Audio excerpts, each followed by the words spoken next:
Bonjour. Bonjour avec la brève de Bouchra Mufti Z by Comment Coach. Et aujourd'hui, je vais parler ou je vais donner quelques conseils pratiques à l'occasion de la rentrée scolaire et la rentrée universitaire. J'ai eu des personnes qui m'ont contacté, aussi bien des parents que des étudiants, et m'ont appelé pour demander des informations par rapport à leur orientation au niveau universitaire. Et généralement, les personnes que j'ai eues, ce sont des personnes qui ont eu leur licence et qui veulent faire un master et qui sont perdues. Il y a un cas qui m'a beaucoup interpellée.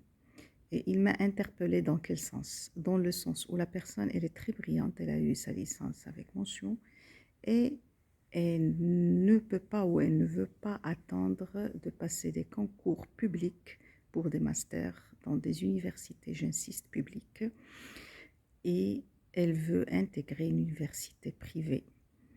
En papotant avec elle, la personne, j'ai trouvé, c'est-à-dire l'étudiante, elle est très à la page, ça fait plaisir. Ça m'a fait énormément plaisir. C'est une étudiante qui est bien informée, qui prend le temps d'aller se renseigner, etc. Mais il y a un point crucial qui m'a beaucoup interpellée et je tiens à en parler.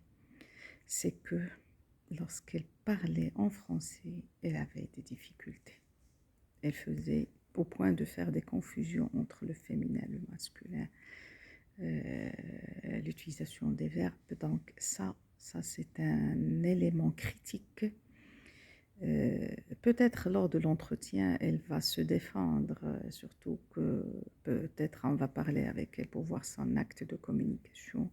Et en plus, lorsqu'il s'agit du privé, il y a certaines, on se base sur les dossiers, mais en même temps, il y a ce volet, mine de rien, mais je le dis, je le répète, il y a ce volet commercial.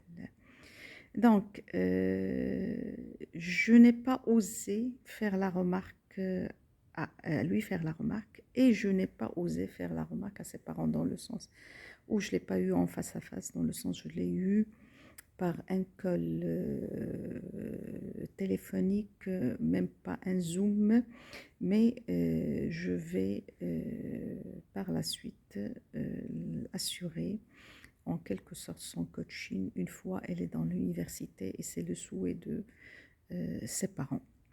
Donc, à l'occasion de la rentrée scolaire, ce que j'ai comme conseil à dire à ces étudiants et comme conseil à dire à leurs parents, très important s'il vous plaît, faites très attention à la maîtrise des langues. Actuellement, il y a le français, mais on va passer à l'anglais et l'anglais, il est devenu très demandé. Donc, rassurez-vous que vos enfants communiquent bien, que ce soit au niveau oral qu'au niveau écrit. Je ne parle pas de l'aspect parlé. Le parler, on peut trouver des étudiants. J'ai eu le cas de pas mal d'étudiants qui sont issus d'un mariage mixte ou qui sont nés en France. Et je les ai eus dans des formations l'année dernière en marketing, en négociation commerciale. Aussi bien, je les ai eus en coaching universitaire.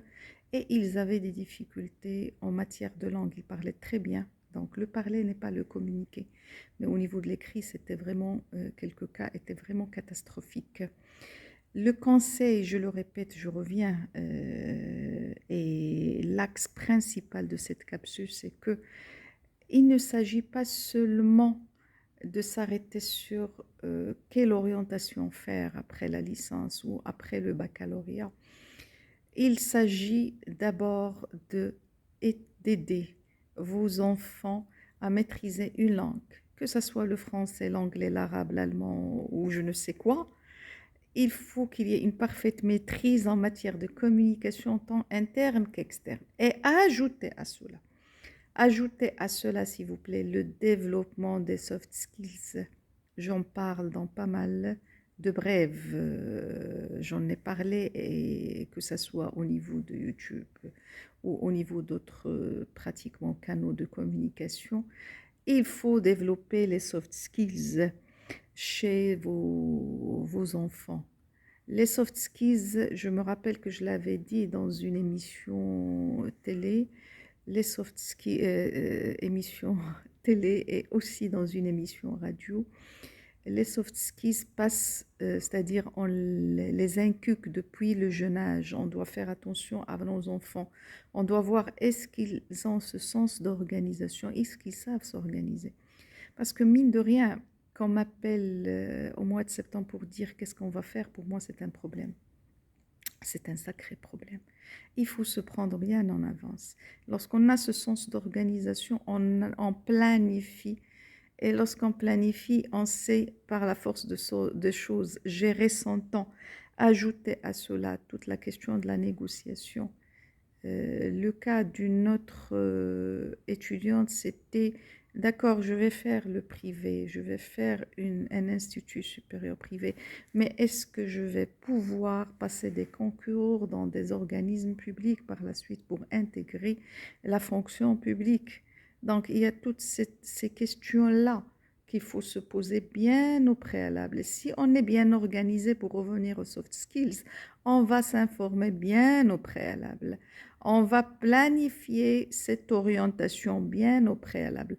On va aussi savoir négocier avec ces différents instituts ou ces universités parce que pour votre information, il y a actuellement une université à Agadir, je viens de l'apprendre, qui est reconnue comme étant une université publique. Ça fait plaisir. J'espère que ces lauréats se valent sur le marché de l'emploi parce que ce qui nous préoccupe, nous qui sommes dans l'entreprise, c'est beaucoup plus, pas seulement le diplôme, c'est pas le diplôme qui nous préoccupe. Ce qui nous préoccupe à côté du diplôme, c'est beaucoup plus la personne, le lauréat. Le lauréat, lorsqu'il a un master ou lorsqu'il a un diplôme d'ingénieur, d'état d'ingénieur ou même des diplômes des bac plus 2, bac plus 3, de technicien, on voit à fond sa personnalité. Et c'est là où j'enchaîne, où je complète par rapport aux soft skills. Notre étudiant, il faut leur apprendre le message aux parents. Il faut lui apprendre, nos étudiants leur apprendre, ou notre étudiant lui apprendre à savoir négocier, à savoir se défendre, à savoir rechercher un travail, à avoir cette pensée critique, à savoir observer, à savoir comparer entre les différents instituts. Malheureusement, on a une véritable problématique en matière de développement des soft skills depuis le jeune âge. Il faut apprendre aussi à l'enfant d'être autonome. Moi, ce qui me dérange, sincèrement, ce qui me dérange, c'est que parfois, j'ai des parents qui m'appellent et par la suite, ils me passent leurs enfants pour leur parler par téléphone. Pourquoi ne pas laisser cet enfant autonome? Pourquoi ne pas l'orienter et lui dire, écoutez, prenez le téléphone et contactez Madame telle. Il y a ça qui va être pénalisant pour l'étudiant une fois dans le supérieur. Et moi, je vous dis, ça, je l'ai eu à maintes reprises avec des licenciés qui n'arrive pas à prendre de décision tout seul ou toute seule. Donc, toute la question de l'autonomie.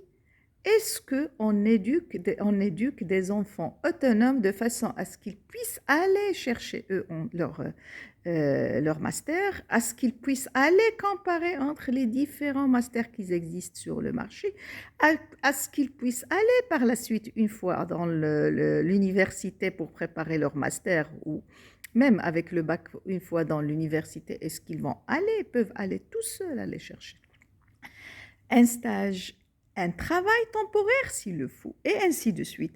Là, l'autonomie, elle est très, très importante. Et je finis par un autre soft skill qui est très important, c'est la capacité d'adaptation. Comment je vais m'adapter? Actuellement et malheureusement, j'ai eu des cas d'étudiants qui sont très brillants. Et ils veulent partir à l'étranger. Ils ont préparé, que ce soit en France, que ce soit en Suisse, que ce soit en Turquie, que ce soit en Espagne, mais ils n'arrivent pas à avoir le visa. Pour la Turquie, il n'y a pas de visa, et il y a une autre problématique, c'est la problématique des équivalences, c'est la problématique du niveau de la formation, etc. Pour la Suisse et la France, on a un véritable problème à partir de cette année. On a des étudiants qui sont bloqués maintenant, ils n'arrivent pas, même en Suède, ils n'arrivent pas à partir, ils sont brillants, ils ont tout préparé pour partir. Donc, là, pour revenir à l'adaptabilité, ces étudiants-là doivent, au préalable, avant de penser partir en France, ou penser partir en Suisse, ou penser partir en Belgique, ou penser partir au Canada, en Russie, je sais où, il faut développer chez eux cette capacité d'adaptation. Et c'était un ensemble de conseils que je souhaiterais transmettre aux parents. Parce que le souci n'est pas seulement de s'orienter. Le souci n'est pas seulement d'accompagner votre enfant pendant l'orientation. Le souci, c'est de l'accompagner bien avant la rentrée, premier point. Deuxième point, le souci, c'est de le pousser depuis son jeune âge à développer pratiquement ses qualités de soft skills. C'est très, très important. Sinon, qu'est-ce qui se passe? On tombe dans des cas critiques. Genre, dernièrement, j'ai eu le cas d'une étudiante qui est marocaine, qui est en Turquie, qui est venue préparer un master en Turquie en business.